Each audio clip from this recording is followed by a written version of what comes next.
welcome back. We have a lot to talk about. Before we get to the presidential race per se, let's talk about something that will have an impact on that race that arose out of Florida, and that's the lawsuit in the federal health care law. I have not really seen, in my lifetime at least, a president try to directly, in my view, influence the outcome of a case.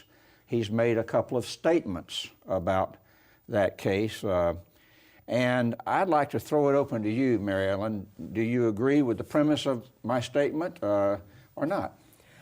I really don't. I don't think that the premise of your statement, which suggests that Obama is out there to influence the court, I don't think the court's going to be influenced by whatever Obama says. I mean, they may be a little ticked off that he's targeting them or says something, but what Obama's doing is doing what every politician does, and that's go to his base and kind of remind them, here's what I'm doing, here's my argument.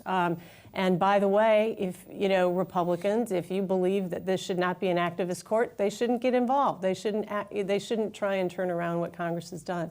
So I think that's the idea. And besides, I think that this is something that politicians have done for years. I mean, certainly we've seen the Florida legislators talk about the Florida Supreme Court, and we certainly have watched other years where presidents like FDR have actually even tried to stack the court. So I don't think that's all that unusual. Do you think he's talking to anyone in particular, or maybe two in particular? Anybody want to talk about that? He's talking to women voters. That's who he's talking to. Okay. Because the Affordable Care Act doesn't poll very well, I don't think, but women make up more than half the electorate. Obama is running much stronger among women than he is with men, and every poll I've seen shows that health care is a particular concern to women voters, more so than to men. Okay. So everybody thinks pretty much he's talking to a broader audience than the court. Anybody disagree with that? Steve, there's some concern among Republicans as well that regardless of which way the court will rule in June, that it could be to Obama's political advantage. And I go back to what Mary Ellen said to start. I think this is all politics. I would agree. Okay. And I think that if if the court throws out the ACA, then Obama is really not hurt that badly because of these kind of statements. He can say to the base, I did what I said I was going to do. I passed I got this health care law passed, and the court didn't rule in our favor, and give me a second term, and we'll see if we can come back and do something else. If they uphold it, obviously he goes into the election with a big victory to sort of trumpet. And a quick aside, Steve, too, it hasn't been just but a few days ago, I believe, but it was used derisively, Obamacare, by Republicans for most of the last 3 years. And Obama's embraced that himself. And I think, again, going to the politics of this issue, Obama says, absolutely, it's Obamacare. He says, I care. And so he's already made it a political issue, win, lose, or draw. Okay. I'll give you this, panel. I haven't heard this take on this myself, and I think it's unusual. It may be right. Let's go to you, Steve. Let's talk about the presidential race in Florida. Not too long ago, people were thinking that Florida might be pretty tough for President Obama to repeat as victor. What do you think now? I think it's looking better for President Obama. I still think it's going to be a very competitive race with the Democrat and Republican. But the latest Quinnipiac University poll had President Obama leading Mitt Romney 49% to 42%. The economy's gotten better. I mean, the same things you hear from Governor Rick Scott about the economy, President Obama can use to his advantage. Number one, the fact that the unemployment rate has dropped a full 2 percentage points since Rick Scott became governor of the state. The other thing is, of course, the Republican candidates have not exactly draped themselves in glory here with the kind of primary they've had. Mitt Romney doesn't look that strong. He can't put Rick Santorum away. And so that's, I think, resulting in sort of an unsettling feeling Republican voters have about their field of candidates.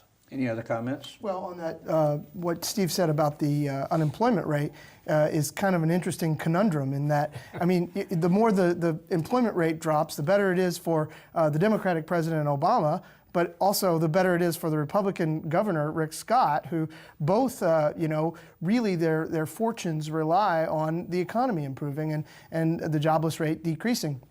as Steve said, the jobless rate in Florida is going down.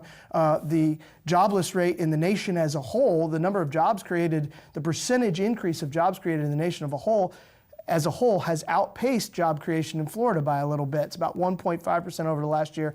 Nationally, only about 1% in the state. So you could say Florida's kind of holding the nation back a little bit. The unemployment rate nationally is lower. I think the Democrats might make the argument that Florida needs to get going a little more. But it's odd that it would help both.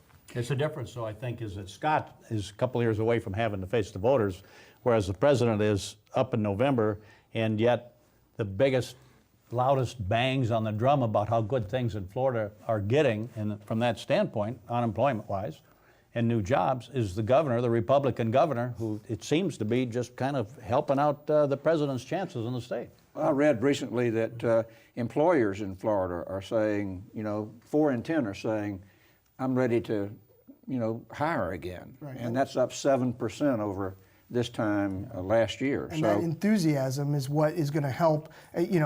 President Obama is going like this every time he sees those kind of numbers. That's going to, that kind of feeling like the economy is coming back is what's going to help him get reelected if he does. Brent, Marco Rubio, Senator Marco Rubio, any chance whatsoever he's going to be on a ticket with probably Mitt Romney? Well, he says no. And he said it with some degree of finality for the first time recently.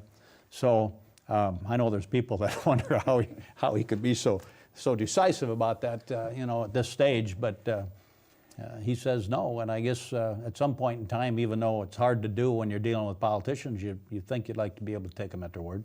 You have any idea why? Why he would say no? Mm-hmm. No. I think he says no the way a girl who really doesn't want to be asked, who really wants to be asked out says no. I mean, that's what I think. I think he I don't know anything about that, Dave. I think that he wants to be asked. You don't write a biography, unless you're going through the motions to make sure that you're going to be watched in the political spectrum. They're doing everything possible that he is going to be a serious candidate. His speech is going to be probably one of the most watched, attentive, and probably one of the best delivered at the Republican convention. It's going to be we're going to end up with a giant, attention going to Marco Rubio, and I think there still is a chance, no matter whether he says no or not, that he's on the ticket. On the other hand, if the polls that Steve mentioned hold, and some of the polls in some of the other states beside Florida hold, and there are a lot of pundits out there who say right now, of course we're a long way away, but right now it doesn't look like Romney has a great chance to beat Obama, and maybe that plays into it a little bit too. I mean, Marco Rubio is on a fast track to a very, very important place in the United States Senate, and I think that, depending on how the numbers in the Senate shake out, Marco Rubio is in line to sort of be somebody, a really major national figure, whereas if you become a losing candidate for the vice presidency, that does not do a lot of great. Think about Dan Quayle and what he's doing now. I'm not even sure. It's just not a great career move to be a losing vice presidential candidate. I was going to ask about that. What are the downsides for Marco Rubio joining the tickets? Being a losing candidate is one. Well, I think there is a chance, and I'd underscore just a chance, but there's a chance that this could be a horrific election cycle for the Republicans nationally. This is going to be one of those races where Romney just never catches fire, the party's not unified, Romney goes down as a really weak candidate for president, and it has a tarnishing effect on Marco Rubio's image because he's joined at the hip to the wrong guy politically. I mean, another way to answer the question is, what did it do for Sarah Palin to lose? That's kind of the question really you're asking. I mean, she's still a viable political person. I think she's a very, kind of a divisive person in the political atmosphere, but she's done phenomenally well on the book tour and all that stuff, and she's got a lot of TV gigs.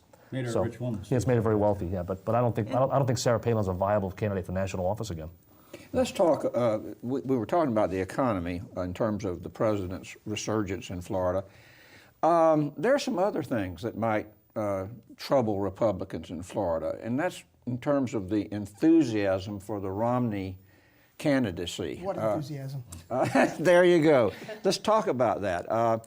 Is he going to have a hard time bringing the Tea Party voters to him in Florida? And are there other problems that he might have in bringing out what just a few months ago was considered a strong, powerful movement in Florida for a conservative Republican? Who wants to go in that direction? And what other problems could he have in Florida that maybe a few months ago we weren't seeing? I'll be very brief. He's got problems in every poll we've seen, and even anecdotal evidence. He's got problems with women voters and with Hispanic voters, and those are two critical voting blocks in any statewide election in Florida.